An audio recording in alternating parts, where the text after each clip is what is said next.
প্রিয় বন্ধুগণ, আমরা কনসার্ট শুনছি, আমরা কি আমাদের শহীদদের জন্য আধা ঘন্টা সময় দিতে পারি না? প্রিয় খুলনাবাসী, এই বিপ্লব রক্তস্নাত বিপ্লব, এই বিপ্লব কারো একক কোনো বিপ্লব নয়। এই বিপ্লব সর্বসাধারণ আপামর জনতার বিপ্লব। এই পৃথিবীতে কোনো গণ অভ্যুত্থান পরিকল্পনা করে হয় না।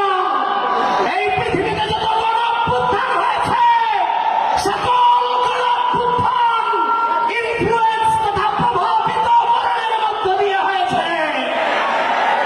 এই গণ অভ্যুত্থান অসংখ্য উত্থান পতন ছিল। কখনো আমার নিষ্কাতলক ভাই আমাকে প্রভাবিত করেছে, কখনো আমার ছাত্র ভাইরা আমাকে প্রভাবিত করেছে। যখন ছাত্র জনতাকে হাসিনা ঘরে পাঠানোর চেষ্টা করল, তখন আইনজীবীরা নেমে এসেছে, তখন শিক্ষকরা নেমে এসেছে, তখন সাংস্কৃতিক কর্মীরা নেমে এসেছে। বিদেশে বসে আমাদের রেমিটেন্স যোদ্ধারা বিক্ষোভ করেছে এবং রেমিটেন্স বন্ধ করে দিয়েছে। শুধু তাই নয়, এদেশের আপামর ছাত্র জনতা এবং রাজনৈতিক ছাত্র সংগঠনের অবদান এই বিপ্লবে অনস্বীকার্য।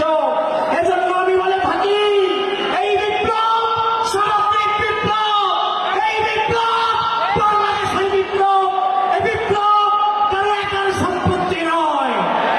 প্রিয় বন্ধুগণ, সোজা বক্তব্যে যেতে পারি না। আজকে যেই ছাত্র সংগঠন কর্তৃক এই খুলনার মাটিতে এই কনসার্টের আয়োজন হয়েছে, আপনারা জানেন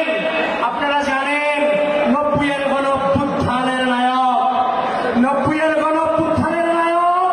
এবং 24-এর গণ অভ্যুত্থানে বাংলাদেশ জাতীয়তাবাদী ছাত্র দল, বাংলাদেশের সর্ববৃহৎ রাজনৈতিক ছাত্র সংগঠনকে যার নেতৃত্বে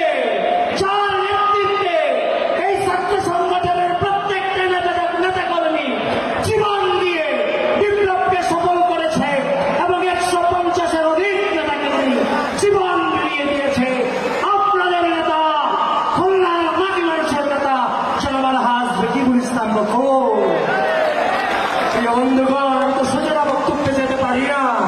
প্রিয় বন্ধুগণ, আমি বক্তব্য শেষ করব, কিন্তু স্পষ্ট ভাষায় আধিপত্যবাদী শক্তিকে জানিয়ে দিতে চাই, আমরা পড়ার টেবিলে ছিলাম এবং রাজপথ দখল করেছি, হাসিনাকে ছেটিয়ে বিদায় করেছি, আবার পড়ার টেবিলে ফিরে যাচ্ছি। যদি আবারও এই রাষ্ট্রের বিরুদ্ধে কোন ষড়যন্ত্র হয়, আবারও লাঠি হাতে রাজপথে জীবন দেওয়ার জন্য আমরা প্রস্তুত আছি। প্রিয় খুলনাবাসী, 24-এর চেতনা, এই 24-এর চেতনা অপশাসন, স্বৈরশাসন এবং মানুষের মুখ চেপে ধরার বিরুদ্ধে দীর্ঘ আপসহীন সংগ্রাম। এই চেতনাকে অক্ষুণ্ণ রাখতে হবে। মা মাটি স্বাধীনতার পক্ষে, আধিপত্যবাদের বিরুদ্ধে এই নাগরিক মানুষদের বিজয় চিরকাল নিশ্চিত ছিল, ভবিষ্যতেও থাকবে। শেষ কথা বলে যাই, খুলনার ছাত্র সমাজ, যুব সমাজ, আম জনতা মনে রাখবেন, শোষণ, হিংসা ও প্রতিশোধের রাজনীতি